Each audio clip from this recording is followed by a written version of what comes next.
السلام عليكم ورحمة الله وبركاته. أعوذ بالله السميع العليم من الشيطان الرجيم من همزه ونفخه ونفثه. بسم الله الرحمن الرحيم. الحمد لله رب العالمين الرحمن الرحيم مالك يوم الدين.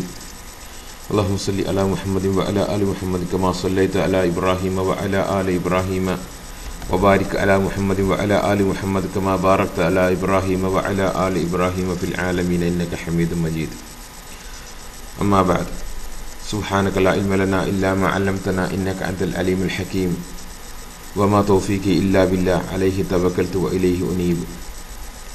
ബഹുമാന്യരായ മാതാപിതാക്കളെ, സഹോദരന്മാരെ, സഹോദരിമാരെ, സുഹൃത്തുക്കളെ, ജിന്ന് ചികിത്സയിലെ പ്രായോഗിക വശങ്ങളിൽ സംസാരിച്ചു വരികയായിരുന്നു. ഇത് രണ്ടാമത്തെ സ്പീച്ച്, അതിൻ്റെ ഒന്നാമത്തെ ഭാഗമാണ് നമ്മൾ സംസാരിക്കുന്നത്. ഇവിടെ നമ്മൾ സംസാരിക്കാൻ ഉദ്ദേശിക്കുന്നത് ജിന്ന് ചികിത്സയിൽ ശ്രദ്ധിക്കേണ്ടുന്ന കാര്യങ്ങൾ, സുരക്ഷാ മുറകൾ, സുരക്ഷാ നടപടികൾ, മുൻകരുതലുകൾ, ചികിത്സകൻ്റെ യോഗ്യതകൾ. ഈ 4 പോയിന്റ്സുകളാണ് ഇൻഷാ അല്ലാഹ് ബിദിനില്ലാഹ് നമ്മൾ സംസാരിക്കാൻ ഉദ്ദേശിക്കുന്നത്. Risk, protection, precaution and qualification of the റാഖി. ആദ്യമായിട്ട് റിസ്ക്. ഇതിലുള്ള റിസ്ക് എന്താണ്, അപകടം എന്താണ്? നമ്മളിപ്പോൾ റുഖിയ സ്വയം ചെയ്യുക, നമ്മുടെ ആളുകൾക്ക്, നമ്മുടെ വീട്ടുകാർക്ക്, നമ്മുടെ കുടുംബത്തിന്, നമ്മളെ ആളുകൾക്ക് നമ്മൾ ചെയ്തു കൊടുക്കുമ്പോൾ കാര്യമായിട്ടുള്ള റിസ്ക് അതിലില്ല. അതിൽ പ്രത്യേകിച്ച് റിസ്ക് ഒന്നുമില്ല ഇൻഷാ അല്ലാഹ് ബിദിനില്ലാഹ്. പിന്നെ റിസ്ക് എവിടെയാണ് വരുന്നത് എന്നുണ്ടെങ്കിൽ, റിസ്ക് നമ്മൾ മറ്റുള്ളവർക്ക് ചികിത്സിച്ച് കൊടുക്കുമ്പോഴാണ് റിസ്ക് വരുന്നത്. മറ്റുള്ളവർക്ക് ചികിത്സ, സാധാരണ രീതിയിൽ ചികിത്സ, ജിന്ന് ചികിത്സ എന്താണുള്ളത്? പരിശുദ്ധ ഖുർആൻ ഓതിയിട്ട് അത് രോഗിയിൽ ബാധിപ്പിക്കുക. അത് നഫ്ത് വഴിയാവാം, അതല്ലെങ്കിൽ നഫ്ത് ചെയ്ത ഏതെങ്കിലും വസ്തുക്കൾ വഴിയാവാം, എണ്ണ, സംസം വെള്ളം, അതുപോലെ വെള്ളം പോലുള്ള രോഗിയെ ബാധിപ്പിക്കുക. അത് കുടിക്കുക വഴിയോ കുളിക്കുക വഴിയോ ബാധിപ്പിക്കുക. അങ്ങനെ ജിന്നുകൾ ഹാജറായാൽ അവരോട് നന്മ ഉപദേശിക്കുക, തിന്മ വിരോധിക്കുക. പുറത്തു പോകാൻ വിസമ്മതിച്ചാൽ അടിച്ചു പുറത്താക്കുക. ഇതാണ് റസൂൽ സല്ലല്ലാഹു അലൈഹി വസല്ലമയിൽ നിന്നും അക്വാലു സഹാബത്ത് വൽ അയിമത്തിൽ നിന്നും അവരുടെ പ്രവർത്തനങ്ങളിൽ നിന്നും വന്നു കിട്ടിയിട്ടുള്ളത്. മുസ്ലിങ്ങളുടെ അടുത്ത് ഉള്ള ചികിത്സ ഇതാണ്. ഇതിൽ പ്രത്യേകം ഞാൻ ആദ്യം തുറന്ന് പറയട്ടെ, അടിക്കുക എന്നുള്ളത് കേരളത്തിൻ്റെ പശ്ചാത്തലത്തിൽ ഈ എന്താ പറയുക, ആകെ കലങ്ങി മറിഞ്ഞ് നിൽക്കുന്ന ഈ സന്ദർഭത്തിൽ അടിക്കുക എന്നുള്ളത് വിട്ടേക്ക്. അത് ഒരുപാട് പ്രശ്നങ്ങളിലേക്ക് വഴി നയിക്കും. മാത്രമല്ല, അതിനായിട്ട് കാത്തിരിക്കുന്ന ആളുകളുണ്ട്, നിങ്ങൾക്കറിയാലോ, ഈ പ്രശ്നം ഉണ്ടാക്കാനായിട്ട് കാത്തിരിക്കുന്നത്. അതുകൊണ്ട് ആരും എൻ്റെ ശബ്ദം കേട്ട് അടിക്കാൻ നിൽക്കണ്ട. I am not responsible for that. അത് ഞാൻ മാത്രമല്ല, അത് അടിക്കണമെങ്കിൽ അതിനെക്കുറിച്ച് അറിയുന്ന ആളായിരിക്കണം. അത് അടി എങ്ങനെയാണ്, എപ്പോഴാണ്, അത് പിന്നെ ആളുകൾ പറഞ്ഞ് പ്രചരിപ്പിക്കുന്നത് പോലെ അടിച്ച് കൊല്ലുന്ന അടിയൊന്നും അല്ലാതെ.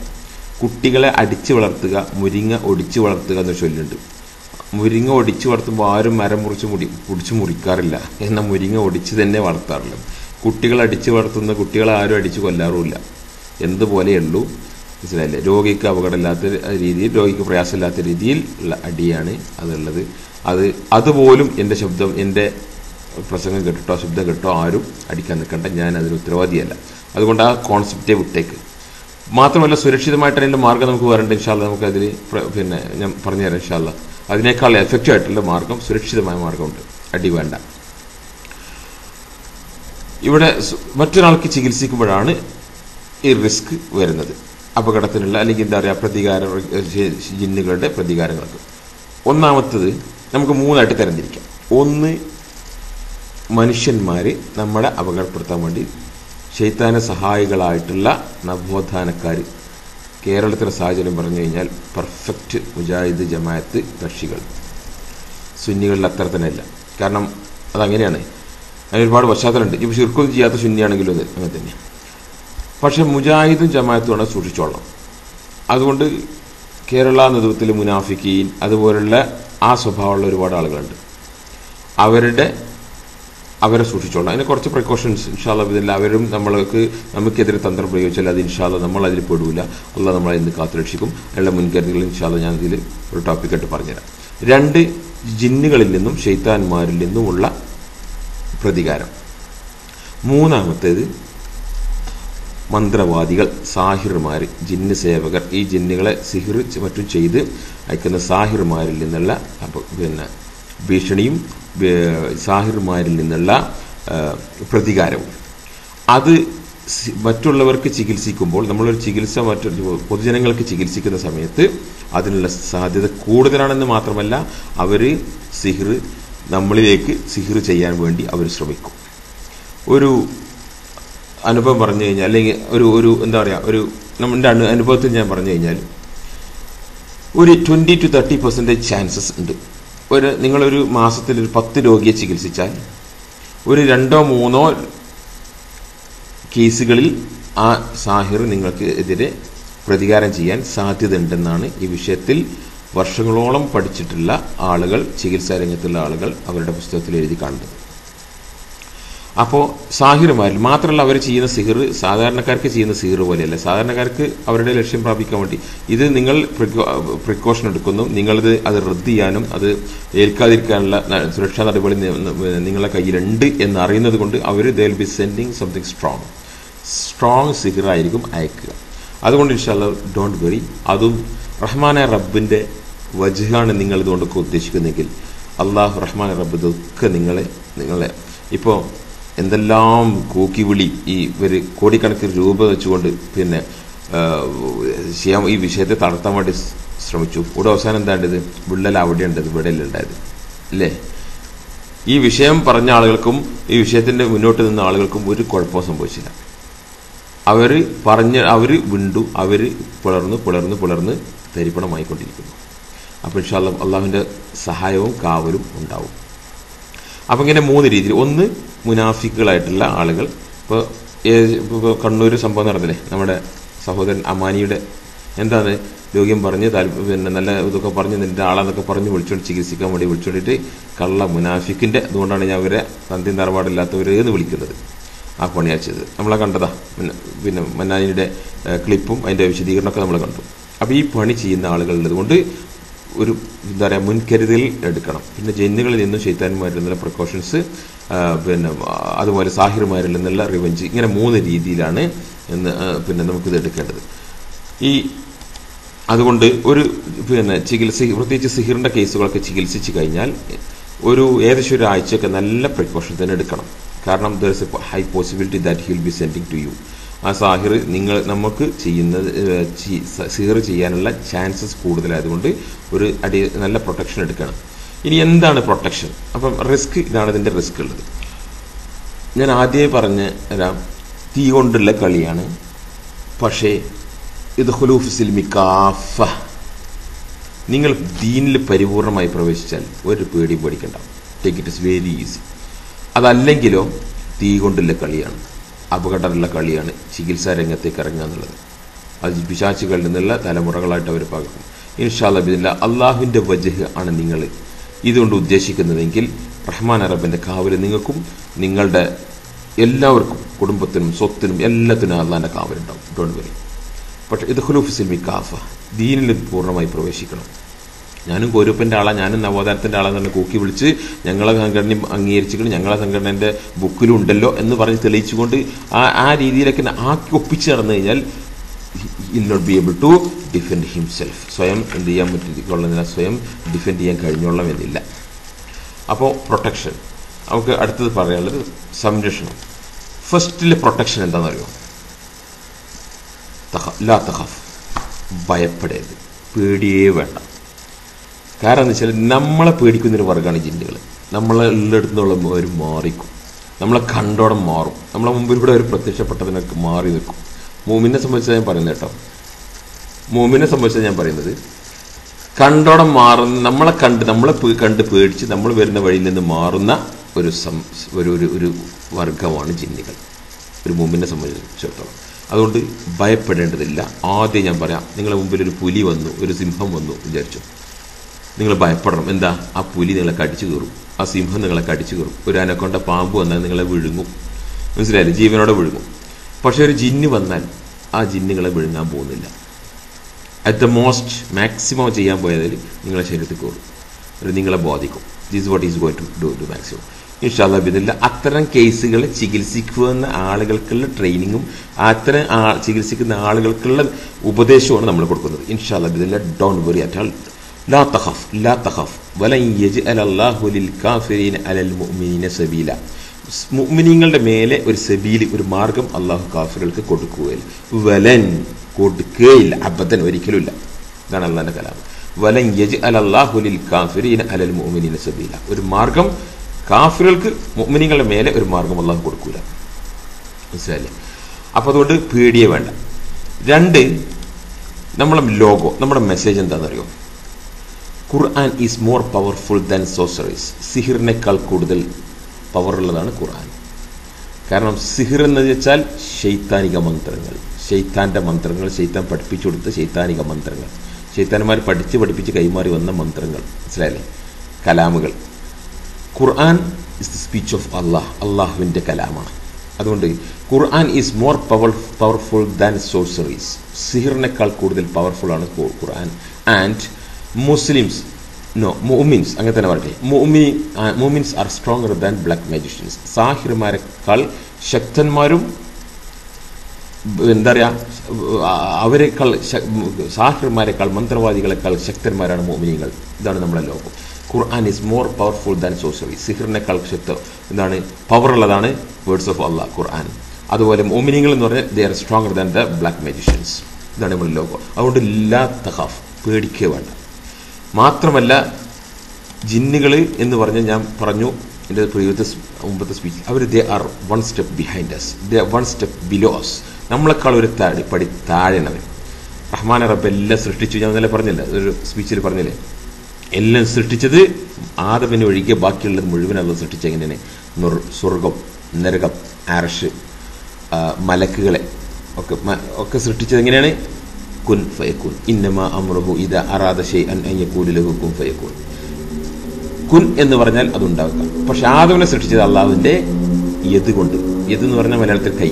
അള്ളാഹുവിന്റെ കൈ കൊണ്ട് സൃഷ്ടിച്ചത്, അള്ളാഹുവിന്റെ യദ് കൊണ്ട് സൃഷ്ടിച്ചതാണ്. അള്ളാഹ്ക്ക് യദുണ്ട്, അള്ളാഹ്ക്ക് യോജിച്ച രീതിയിലുള്ള യദുണ്ട്. അതിന്റെ കൈഫിയത്ത് അള്ളാഹു ആയാലും നമുക്കറിയില്ല. അതാണ് ഒരു പ്രത്യേകത. 2, ഭൂമിയിൽ മലക്കുകളും ജിന്നുകളും ഉണ്ടായിരിക്കെ അള്ളാഹു ഭൂമിയുടെ ഖലീഫയായി നിയോഗിച്ചത് മനുഷ്യനെയാണ്.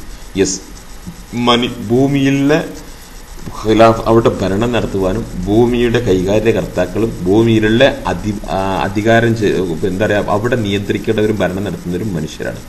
ആൻഡ് വി ആർ ദ ഖലീഫ of the earth, not the Jins.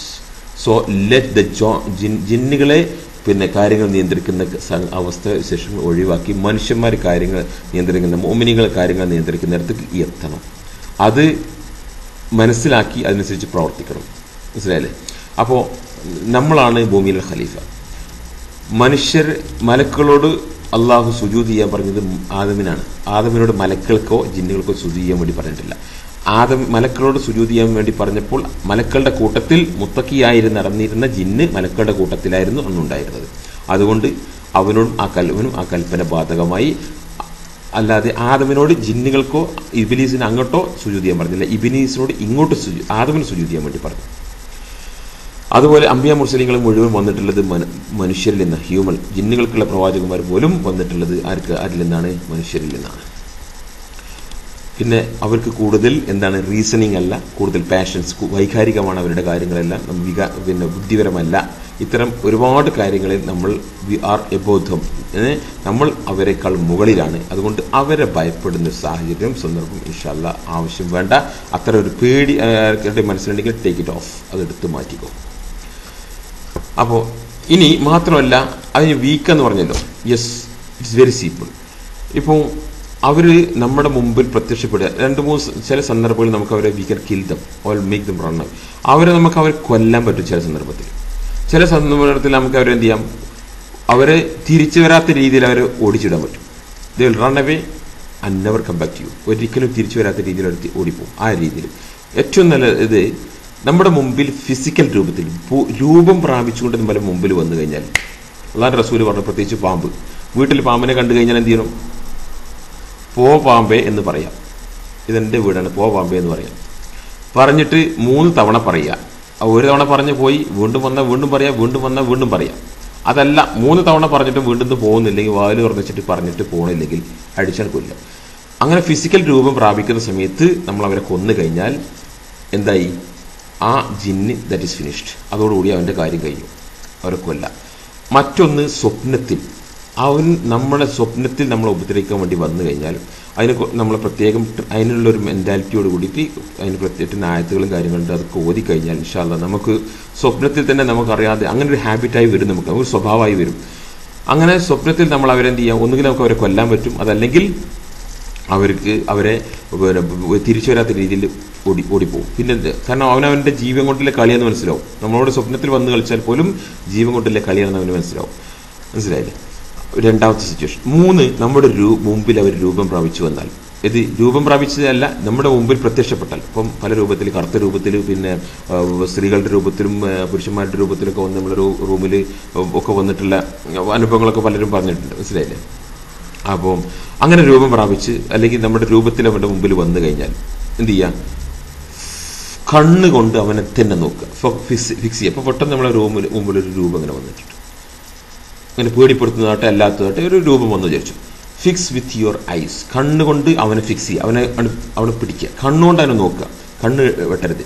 കണ്ണുകൊണ്ട് നമ്മളെ കൺമുമ്പിൽ അവന് പെട്ടെന്ന് പ്രത്യക്ഷപ്പെടാൻ പറ്റില്ല. നമ്മൾ അങ്ങോട്ടോ ഇങ്ങോട്ടോ നോക്കുന്ന സമയത്ത് നമ്മളെ മുമ്പിൽ വന്ന് നമ്മളിങ്ങനെ പെട്ടെന്ന് കാണുമ്പോൾ എന്ന് പറയുന്നൊരു ഇതല്ലാതെ, അതുപോലെ നമ്മൾ നോക്കിക്കൊണ്ടിരിക്കുന്ന സമയത്ത് അവന് കണ്ണിൽ നിന്ന് രക്ഷപ്പെടാനും പറ്റില്ല. കണ്ണുകൊണ്ട് അവനെ ഫിക്സ് ചെയ്ത് കഴിഞ്ഞാൽ he'll not be able to escape, രക്ഷപ്പെടാൻ കഴിയില്ല. ഇതാണ് ഇതിൻ്റെ ഒരു പ്രായോഗിക വശം ഞങ്ങൾക്ക് പറഞ്ഞില്ല. മാജിക് കാണിക്കുന്ന ആളുകൾ എപ്പോഴും ഒരു മറ സ്വീകരിക്കുന്നത് കണ്ടിട്ടുണ്ടോ? അവർ പിന്നെ ഇപ്പോൾ ഒരു മുട്ട എടുത്തിട്ട് പ്രാവിനെയും കോഴിനെയൊക്കെ അങ്ങോട്ടും ഇങ്ങോട്ടും തലയൊക്കെ മാറ്റി വെക്കുന്ന സമയത്ത്, അല്ലെങ്കിൽ ഒരു കാലിപ്പെട്ടിയൊക്കെ എടുത്ത് കാണിച്ചു തരും, അതിൻ്റെ ഉള്ളിൽ ഒന്നുമില്ല എന്നൊക്കെ പരിശോധിച്ചിട്ട് പിന്നെ ആ പെട്ടി ഒരു മറയിട്ട്, ഒരു ടവൽ കൊണ്ടോ എന്തെങ്കിലും ഒരു മറയിട്ടിട്ട് ആണ് പിന്നെ അതിൻ്റെ ഉള്ളിൽ പിന്നെ എന്താ പറയുക, ഒരു പ്രാവ് ഉണ്ടായിരുന്നു, അല്ലെങ്കിൽ കോഴി ഉണ്ടായിരുന്നു, അല്ലെങ്കിൽ കോഴിൻ്റെ തല അങ്ങോട്ടും ഇങ്ങോട്ടും മാറ്റി വെച്ച് he will B depending on A screen always. വലിയ വലിയ വേൾഡ് റിനൗൺസ് ലോകപ്രശസ്തരായിട്ടുള്ള ബ്ലാക്ക് മാജിഷ്യൻസ് ഉണ്ട്. ഇപ്പം ഡേവിഡ് കോപ്പർഫീൽഡ് യഹൂദന, അദ്ദേഹം ലിബർട്ടി സ്റ്റാച്യു അവിടുന്ന് നീക്കിയതായിക്കൊണ്ട് കാണിച്ചപ്പം അയാളെന്ത് ചെയ്തുകൊണ്ട് ഒരു മറ സ്വീകരിച്ചിട്ടുണ്ട്. ഒരു കർട്ടൻ ആദ്യം പൊക്കി, പിന്നെ താഴ്ത്തി, പിന്നെ വീണ്ടും പൊക്കി, ആ രീതിയിലാണ്. അപ്പോൾ ഒരു മറ സ്വീകരിക്കാതെ, ഞാൻ പറഞ്ഞു വരുന്നത് വെച്ചാൽ കണ്ണുകൊണ്ട് നമ്മളിങ്ങനെ ഈ സ്ക്രീനിൽ നോക്കുകയാണ്, അല്ലെങ്കിൽ നമ്മുടെ റൂമിൽ ഇങ്ങനെ സംസാരിക്കുമ്പോൾ, ഇപ്പം ഞാൻ ഈ സംസാരിക്കുന്നത് എൻ്റെ മുമ്പിൽ ഒരു ജിന്നു വന്നിട്ടും എന്താണ് പ്രത്യക്ഷപ്പെടില്ല. പിന്നെ എന്തുവരും? അപ്പുറത്ത് ആ റൂമിൻ്റെ ആ സൈഡിലോ ഈ സൈഡിലോ എവിടെയെങ്കിലുമൊക്കെ വന്നിട്ട് പ്രത്യക്ഷപ്പെട്ടേക്കാം. അതിൻ്റെ വല്ല ശബ്ദം ഉണ്ടാക്കുമ്പോൾ ഞാൻ തിരിഞ്ഞു നോക്കുമ്പോൾ അവനെ കാണും. അങ്ങനെ നോക്കി അവൻ പെട്ടെന്ന് ഓടാൻ വേണ്ടി ശ്രമിക്കും, ഞാൻ എൻ്റെ കണ്ണിൽ നിന്ന് രക്ഷപ്പെടാൻ വേണ്ടി ശ്രമിക്കും. കണ്ണുകൊണ്ട് ഫിക്സ് ചെയ്ത് തെറ്റിച്ച് കളഞ്ഞാൽ അവൻ രക്ഷപ്പെടാൻ പറ്റും. സോ ആ ഒരു ട്രിക്കറീസാണ് അവർ ഉപയോഗിക്കുന്നത്. അതുകൊണ്ട് വല്ല രൂപവും നിങ്ങൾ കണ്ടു കഴിഞ്ഞാൽ ഡോണ്ട് ഫിയർ. ആദ്യം പേടിക്കേണ്ട, നിങ്ങളെ പിടിച്ച് തിന്നൂല, ജിന്ന് പിടിച്ച് തിന്നൂല മനുഷ്യന്മാരെ, മനസ്സിലായില്ലേ? പിന്നെ ശരിക്കും ഫിക്സ് ചെയ്യുക, കണ്ണുകൊണ്ട് ഫിക്സ് ചെയ്തിട്ട് എന്ത് ചെയ്യാറോ ഓതുക. എന്ത്? അല്ലാഹു ലാ ഇലാഹ ഇല്ലാഹുൽ ഹയ്യുൽ ഖയ്യൂം. ഇത് ഞാനൊരു പുസ്തകത്തിൽ വായിച്ചപ്പം, അതിൽ ഏത് പുസ്തകം എൻ്റെ ഓർമ്മയില്ല, ആ പുസ്തകത്തിൽ ഒത്തൻറ്റിക് ആയിട്ടുള്ളൊരു സ്റ്റോറി വന്നെന്തായാലും, ഒരു താബി പണ്ഡിതൻ ഒരു ഒഴിഞ്ഞ വീട് പിന്നെ അതിൽ താമസിക്കേണ്ടി വന്നു. അദ്ദേഹം ഒരു യാത്ര പോകുന്ന സമയത്ത് ഒരു ഒഴിഞ്ഞ വീട്ടിൽ താമസിക്കുന്നുണ്ട്. അപ്പോൾ ആളുകൾ പറഞ്ഞാൽ ആ വീട്ടിൽ ഇങ്ങനെ ശൈത്താൻ്റെ ഉപദ്രവമുണ്ട് ഷെയ്ഖ് എന്നൊക്കെ പറഞ്ഞപ്പോൾ ഇയാൾ പറഞ്ഞാൽ അതിൻ്റെ മൈൻഡ് ചെയ്യേണ്ട, ഞാൻ അവിടെ താമസിച്ചോളാം എന്ന് പറഞ്ഞു. അദ്ദേഹം താമസിച്ചു. രാത്രി ഒരു കറുത്ത രൂപത്തിൽ ഒരാൾ ഇങ്ങനെ വന്നു. അപ്പോൾ ഷെയ്ഖ് എന്ത് ചെയ്തു? അല്ലാഹു ലാ ഇലാഹ, കണ്ടുപോലെ കണ്ണുകൊണ്ട് ആണ് ഫിക്സ് ചെയ്തു, കണ്ണുകൊണ്ട് തുറച്ചു നോക്കി, എന്നിട്ടൊന്ന് അല്ലാഹു ലാ ഇലാഹ ഇല്ലാഹുൽ ഹയ്യുൽ ഖയ്യൂം എന്ന് ചൊല്ലി. അപ്പോൾ ശൈത്താൻ അവിടെ നിന്ന് കിട്ടും അല്ലാഹു ലാ ഇലാഹ ഇല്ലാഹുൽ ഹയ്യുൽ ഖയ്യൂം. അപ്പോൾ നമ്മൾ ആയത്തെക്കുറിച്ച് ചൊല്ലുമ്പോൾ അവനും ആയത്തെക്കുറിച്ച് ചൊല്ലുക, യെസ് ചൊല്ലിയേക്കാം, ബട്ട് അവനെ he will not be able to complete it. അതവനെ എന്ത് ചെയ്യാൻ പറ്റില്ല? കംപ്ലീറ്റ് ചെയ്യാൻ കഴിയില്ല. വലാ യഊദുഹു ഹിഫ്ളുഹുമാ വഹുവൽ അലിയ്യുൽ അളീം, അവനെ കൊണ്ട് ചൊല്ലാൻ കഴിയില്ല. അതുകൊണ്ട് ധൈര്യമായിട്ട് ഇങ്ങനെ കണ്ണുകൊണ്ട് ഫിക്സ് ചെയ്യുക. ഏത് കറുത്ത രൂപം, ഏത് പിന്നെ വായിൽ നിന്ന് തീ തുപ്പിയിട്ടൊക്കെ വന്നത്, അതിലുള്ള ഡിസ്ക്രിപ്ഷൻ അങ്ങനെയാണ്, അതിലുള്ള വന്നത് അങ്ങനെയാണ്. വായിൽ നിന്ന് ഇങ്ങനെ തീ തുപ്പിയിട്ട് വന്നു എന്നാണ് പിന്നെ ചരിത്രത്തിലുള്ളത്. എങ്കിൽ പോലും ഭയപ്പെടേണ്ട. ആയത്തെക്കുറിച്ച് ഓതിയിട്ട് കണ്ണോട് ഇങ്ങനെ തുറച്ചു നോക്കുക. പറ്റുമ്പോൾ അങ്ങോട്ട് ഹെഡ് ചെയ്ത് ചെല്ലുക, അങ്ങോട്ട് നടന്നു ചെല്ലുക. അവൻ്റെ അടുത്തേക്ക് നടന്നു ചെന്നാൽ മതി. ഓൺ ദ സ്പോട്ടിൽ അവിടെ കത്തും. അങ്ങനെ നിന്ന നിലയിൽ കത്തി എന്നാണ് കഥയിലുള്ളത്, മനസ്സിലായോ? സംഭവിച്ച കഥയാണ്, ഒത്തന്റിക് ആയിട്ട് വന്നിട്ട് കഥയാണത്. അപ്പോൾ ഓൺ ദ സ്പോട്ട് എന്തായി? കത്തി. ഇതാണ്. അപ്പോൾ ഞാൻ പറഞ്ഞു വരുന്നത്, they are weak, they are totally weak. ശൈത്താൻ എന്ന് പറഞ്ഞു കഴിഞ്ഞാൽ ടോട്ടലി വീക്കാണ്. അതുപോലെ ഒരാളുടെ ശരീരത്തിൽ ഉണ്ടെന്നുണ്ടെങ്കിൽ ആ ശരീരത്തിൽ കയറി കഴിഞ്ഞാൽ ആ മനുഷ്യനെ കൊണ്ട് അവനെ ദുൽമയൊക്കെ ചെയ്യിപ്പിക്കാൻ പറ്റും. പക്ഷെ ഓതുന്ന സമയത്ത് എന്താ സംഭവിക്കുന്നത്? ഓതുന്ന സമയത്ത് ആ ജിന്ന് ഈ ഓതുന്ന ഓത്ത് മുഴുവനും സഹിക്കണം. അവൻ ഓതുന്ന ആയത്തുകളുടെ അർത്ഥമൊക്കെ അവൻ സഹിച്ചിട്ട് അതുകൊണ്ട് പ്രയാസപ്പെട്ട് രക്ഷപ്പെടാൻ വേണ്ടി ഈ കുടുങ്ങുന്ന അളിക്ക് രക്ഷപ്പെടുകയും ചെയ്യും. ഇനി അങ്ങനെ വരുമ്പോൾ ഈ അടിച്ചു കഴിഞ്ഞാൽ അടിയും അവന് കൊള്ളും, മനസ്സിലായില്ലേ? പക്ഷെ അതിന് എപ്പോഴും അടിക്കണതിൻ്റെ ടൈമും കാര്യമുണ്ട്. ആരും ചെയ്യാൻ നിൽക്കണ്ട. ഞാൻ പറഞ്ഞത് അറിയുന്നവർ ചെയ്താൽ മതി. ഞാനും അടിക്കാറില്ല. നിർബന്ധത്തിലാണെന്നുണ്ടെങ്കിൽ വരികയാണെങ്കിൽ ആ രോഗിൻ്റെ ആളുകളെ കൊണ്ട് അടുപ്പിക്കും. ഈ കാലിൻ്റെ അടിയിൽ മറ്റോ ഞാൻ കൊടുത്തിട്ടുണ്ടെങ്കിൽ തന്നെ കാലിൻ്റെ അടിയിലാണ് കൊടുക്കാറുണ്ട്, മനസ്സിലായില്ലേ? അപ്പോൾ പറഞ്ഞു വരുന്നത് ഇങ്ങനെ അത്തരം സന്ദർഭങ്ങളിൽ എന്ത് ചെയ്യാൻ പറ്റും? നമുക്ക് അവരെ നമ്മളെ പരിശുദ്ധ ഖുർആൻ ഓതിയിട്ട് നമുക്ക് അവരെന്ത് ചെയ്യാൻ പറ്റും? കൊല്ലാൻ കഴിയും ജിന്നുകളെ. മനസ്സിലാക്കേണ്ടത് എല്ലാ കേസിലും ചത്തോളന്നില്ല. ചിലപ്പോൾ അവർ തടി രക്ഷപ്പെടുത്തി പോവും. അപ്പോൾ പറഞ്ഞതിന് ആകെ തുക എന്ന് വെച്ചാൽ ദേ ആർ വെരി ഫീബിൾ, വളരെ ഫീബിളാണ്, നിസ്സാരമാണ് സമയം. രണ്ടാമത്, ഒന്നാമത് നമ്മൾ പറഞ്ഞത് പോയിന്റ് ഭയപ്പെടേണ്ട ആവശ്യമില്ല എന്നതിന് പറയാനാണ് ഞാൻ ഇതെല്ലാം കൊണ്ടത്. രണ്ടാമത്, നമ്മൾ പാപം ചെയ്യുന്നത് അറിഞ്ഞുകൊണ്ട് പാപം ചെയ്യുന്നത് ശ്രദ്ധിക്കുക. അറിയാതെ വല്ലതും തെറ്റൊന്നും മറ്റൊക്കെ സംഭവിച്ചു പോയാൽ ഇതെല്ലാം പിന്നെ തൗബ ചെയ്യുക. അതിന് ഹുക്കുമൊന്ന് വേറെയാണ്.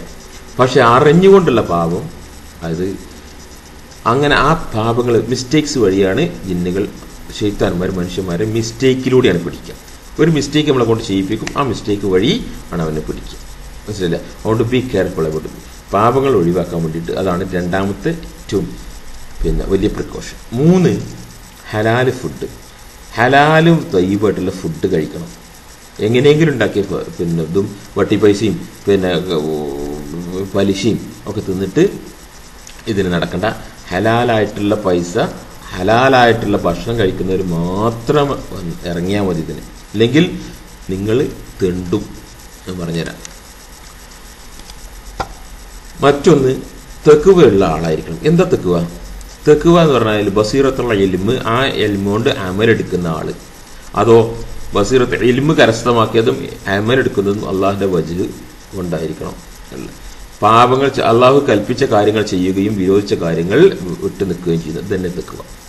മുത്തക്കി പ്രത്യേകിച്ച് ഇബാദാത്തുകൾ, നിർബന്ധമായിട്ടുള്ള ഇബാദാത്തുകൾ ഇതിൽ ഖനിഷ്ഠത പുലർത്തുന്ന മുത്തക്കിയായിട്ടുള്ള ആളായിരിക്കണം. അള്ളാഹുവിന്റെ വജ്ഹിന് വേണ്ടി ഇൽമ് ശേഖരിച്ച് അത് അമലാക്കി അതിനുശേഷം മറ്റുള്ളവർക്ക് പറഞ്ഞു കൊടുക്കുക. അതൊക്കെ മറ്റുള്ള വരുന്നതാണ്. അമലാക്കി അള്ളാഹു കൽപ്പിച്ച കാര്യങ്ങൾ ചെയ്ത് അള്ളാഹു ഒഴിവാക്കാൻ പറഞ്ഞ കാര്യങ്ങൾ, വിട്ടുനിൽക്കാൻ പറഞ്ഞ കാര്യങ്ങളിൽ നിന്ന് വിട്ടുനിൽക്കുന്ന ഇത് തന്നെയാണ് തെക്കുവ. 5,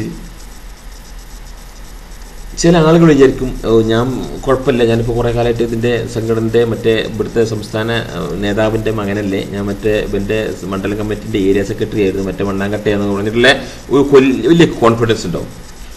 നമുക്കറിയോ, സിമ്പിൾ ഫോർമുല പറഞ്ഞത്, നമുക്കറിയോ നമ്മൾ അമലുകൾ റഹ്മാനെ റബ്ബ് സ്വീകരിക്കുന്നുണ്ടെന്ന്?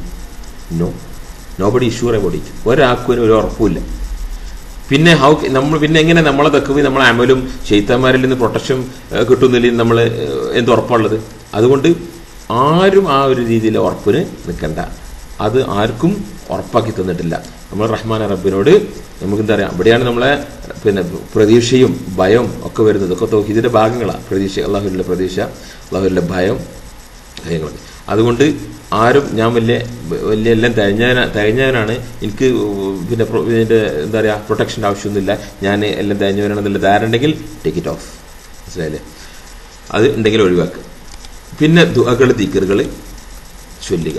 ദിക്റുകൾ ചൊല്ലുക എന്നുള്ളത് പ്രത്യേകമായിട്ട് ഒരു മോമിൻ്റെ ജീവിതത്തിൻ്റെ രാവിലെ തൊട്ട് രാത്രി കിടക്കുന്നത് വരെയുള്ള ദിക്റുകൾ അതെല്ലാം പാലിക്കണം. അതിൽ മറന്നു പോകാൻ പാടില്ലാത്തതും ഒഴിവാക്കാൻ പാടില്ലാത്തതുമായിട്ടുള്ള ഒരു 5-6 പ്രത്യേകം ശ്രദ്ധിക്കണം. 1, വീട്ടിലേക്ക് പ്രവേശിക്കുമ്പോൾ, അതുപോലെ വീട്ടിൽ നിന്ന് പുറത്തു പോകുമ്പോൾ. വീട്ടിലേക്ക് പ്രവേശിക്കുമ്പോഴും വീട്ടിലേക്ക് നിന്ന് പുറത്തു പോകുമ്പോഴും.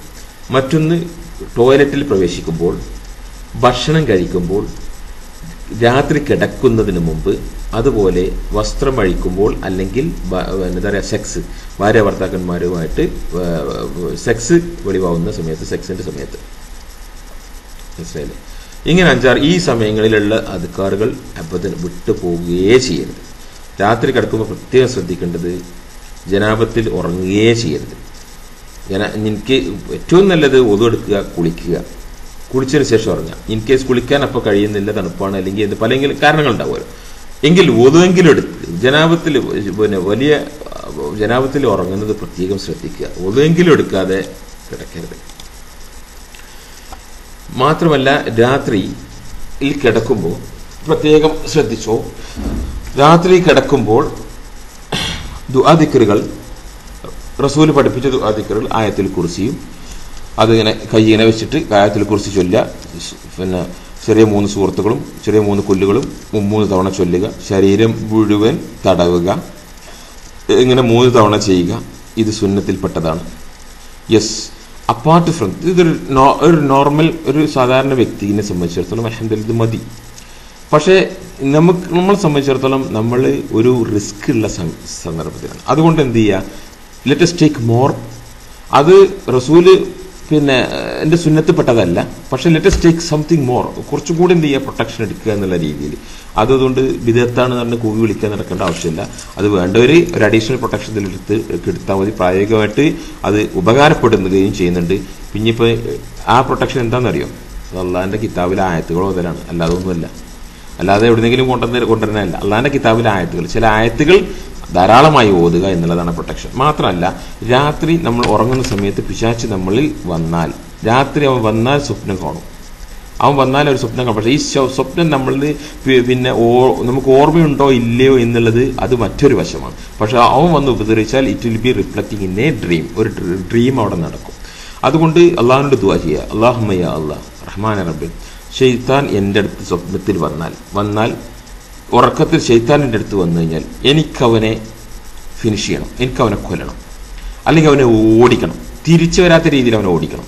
അതിനുള്ള തൗഫീഖ് കൊണ്ട് റബ്ബേ, അതിനുള്ള കഴിവുണ്ട് റബ്ബേ, എൻ്റെ സ്വപ്നത്തിൽ ഇരിക്കാനുള്ള കഴിവുണ്ട് റബ്ബേ എന്ന് അള്ളാഹുവിനോട് ദുആ ചെയ്യാം. ഞാൻ തന്നെ പറഞ്ഞില്ലേ, നമ്മൾ എങ്ങനെയാണ് അള്ളാഹിനോട് നമ്മളെ മനസ്സിലാക്കുന്നത്, അള്ളാഹിനോട് നമ്മൾ എങ്ങനെ മനസ്സിലാക്കുന്നിട്ട് അതിനനുസരിച്ച് നമ്മൾ എങ്ങനെ ചോദിക്കുന്നത്, അങ്ങനെയാണ് അള്ളാഹ് പിന്നെ നമുക്ക് ആൻസർ ചെയ്യാം. അതുകൊണ്ട് എന്നിട്ട് എന്ത് ചെയ്യുക, ആ ഒരു ധൈര്യത്തോടു കൂടി, ആ ഒരു ഉറപ്പോട് കൂടി, ഒരു ധൈര്യത്തോട്, ശൈത്താൻ രാത്രി സ്വപ്നത്തിൽ വന്നാൽ എനിക്ക് അവനെ കൊല്ലണം എന്നുള്ള, അവനെ പിടിക്കണം കൊല്ലണം, അള്ളാഹിൻ്റെ ആയത്തുകൾ ഓതിയിട്ട്, പരിശുദ്ധ ഖുർആന്റെ ആയത്തുകൾ ഓതി കൊല്ലണം. അതൊക്കെ നമുക്ക് സ്വപ്നത്തിൽ തന്നെ അത് ശീലിച്ചാൽ മതി. അതായത് ആ ഒരു ധൈര്യത്തോടു കൂടി ഈ ആയത്തുകളൊക്കെ ധാരാളം ഓതി അങ്ങനെ കിടക്കുമ്പോൾ കുറച്ച് കാലം കഴിയുമ്പോൾ അത് നമുക്ക് എന്ത് ഓട്ടോമാറ്റിക്കായിട്ട് തന്നെ വരും. എന്ത്, രാത്രി സ്വപ്നത്തിൽ ശൈത്താൻ വന്നാൽ ഉടനെ നമ്മൾ റിയാക്ട് ചെയ്തു പോകും. മനസ്സിലായില്ലേ? അപ്പോൾ എന്ത് ചെയ്യാം, അതിനെന്ത് ചെയ്യുക, ആയത്തിനെ കുറിച്ച് ധാരാളമായി ചൊല്ലുക. ഒരു തവണ മാത്രമല്ല, ധാരാളമായി ചൊല്ലുക. 2, 3, 4, 5, 6, 8, 10, 11 ചൊല്ലിക്കും.